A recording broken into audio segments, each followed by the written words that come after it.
Oi, eu sou a Amanda e hoje a gente vai continuar estudando a lição da semana dos adolescentes. Essa semana a gente está na lição 2, título Leis Naturais, e agora eu vou ler o texto-chave. Porque o ministério da iniquidade já opera e aguarda somente que seja afastado aquele que agora o detém. Segundo Tessalonicenses 2:7. O apóstolo Paulo escreveu que para o dia chegar virá a apostasia e então será revelado o homem do pecado, o filho da perdição. Este se opõe e se exalta acima de tudo que se chama Deus ou é objeto de adoração, chegando até a assentar-se no santuário de Deus, proclamando que ele mesmo é Deus. Ele fala isso em 2 Tessalonicenses 2, 3 e 4, né? E além disso, ele diz em 2 Tessalonicenses 2,7 que o ministério da iniquidade já está em ação. Até mesmo naquela época, o apóstolo identificou erros que estavam sendo infiltrados e que preparariam o caminho para o papado. Pouco a pouco, o ministério da iniquidade realizou sua obra de engano.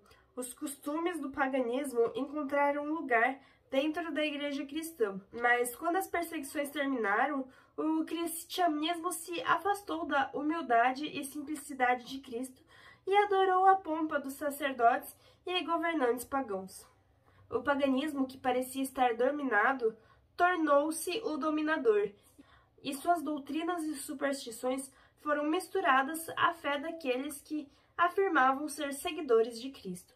O compromisso entre paganismo e cristianismo resultou no homem de pecado, que a profecia de Paulo dissera, né? Essa falsa religião é a obra-prima de Satanás. E isso é um movimento a seus esforços de assentar-se no trono para governar a terra de acordo com a sua própria vontade.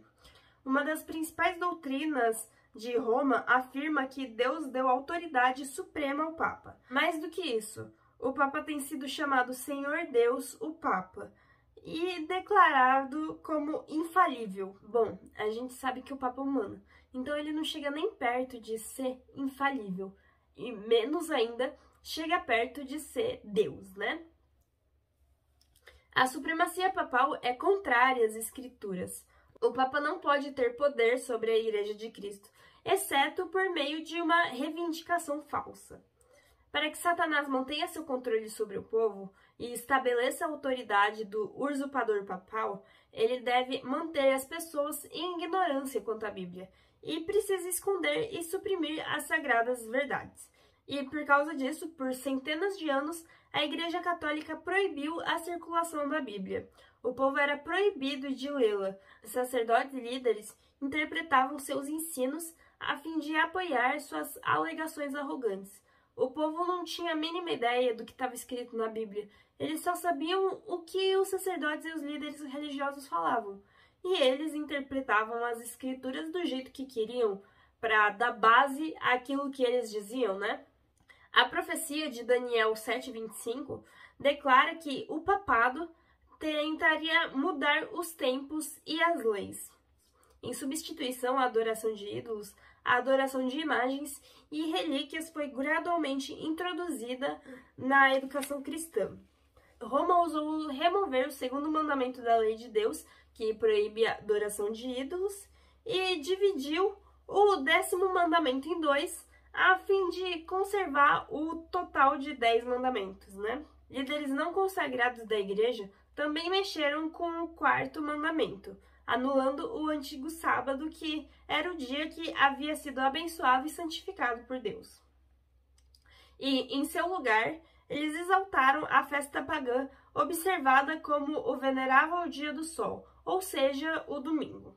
A igreja transformou o domingo em uma festa em homenagem à ressurreição de Cristo, mas eles não tinham nenhuma base bíblica para substituir a adoração do sábado pela adoração do domingo, né? Para substituir a guarda do sábado pela guarda do domingo.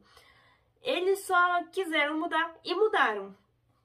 Inclusive, no livro Os Resgatados, fala todo o processo dessa mudança. Não foi assim tão de repente, né? No 6º século, o bispo de Roma foi proclamado cabeça de toda a igreja, e o paganismo foi substituído pelo papado. Então, começaram os 1260 anos de opressão papal que as profecias de Daniel e Apocalipse predisseram.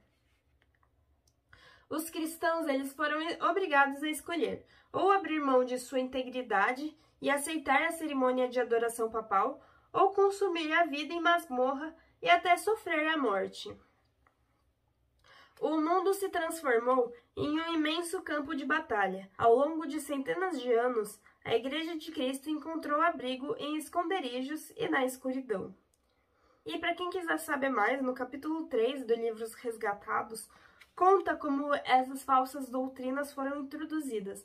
Essas que eu já falei, né? Conta um pouco mais sobre cada uma delas e conta de algumas outras doutrinas que foram introduzidas também, né?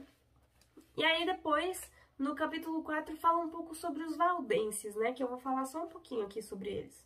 Diz que durante o período de supremacia papal, testemunhas de Deus se apegaram à fé em Cristo como o único mediador entre Deus e os seres humanos. Eles confiavam na Bíblia como a única regra de vida e guardavam o sábado verdadeiro. A Igreja, além de os rotular como hereges, eliminava, interpretava corretamente ou mutilava seus escritos. Ainda assim, eles permaneceram firmes. Quase não há menção sobre eles nos registros humanos, exceto nas acusações de seus perseguidores. Roma procurava destruir tudo que era herege, fossem pessoas ou escritos. A Igreja também tentou eliminar todos os relatos de sua crueldade em relação àqueles que dela discordavam. E dentre os que resistiram ao poder papal durante esse período, os valdenses são os mais significativos. Inicialmente, eles conseguiram manter sua independência, mas chegou um momento em que Roma insistiu em sua sujeição. Mesmo assim, alguns se recusaram a ceder ao Papa ou ao Bispo, determinados a preservar a pureza e a simplicidade de sua fé. Desses que se mantiveram fiéis, alguns ergueram o estandarte da verdade em terras estrangeiras e outros foram para as montanhas e ali conservaram sua liberdade de adoração. Séculos antes da Reforma, os valdenses tinham a Bíblia em sua língua materna. Isso os tornou alvo especial de perseguição, que eles declararam que Roma era a Babilônia apóstata do Apocalipse. E, arriscando a própria vida, permaneceram firmes, resistindo à corrupção da igreja dominante. Quando Roma decidiu exterminar esse grupo odiado, eles foram com muita força para cima deles, né? E eles foram com tudo para acabar com eles. E eles realmente queriam exterminar os valdenses, né? Para que eles parassem de pregar aquilo que eles estavam pregando, né? Mas os valdenses não ficaram quietos, né? Eles continuavam mandando pessoas para pregar a verdade. Mesmo sendo perseguidos, eles continuavam enviando pessoas para fazer isso. E por hoje é só. A gente se vê de novo amanhã. Dá um like nesse vídeo, compartilha para todo mundo, ativa o sininho pra gente estudar a lição junto todo dia. E tchau, até amanhã. Um beijo.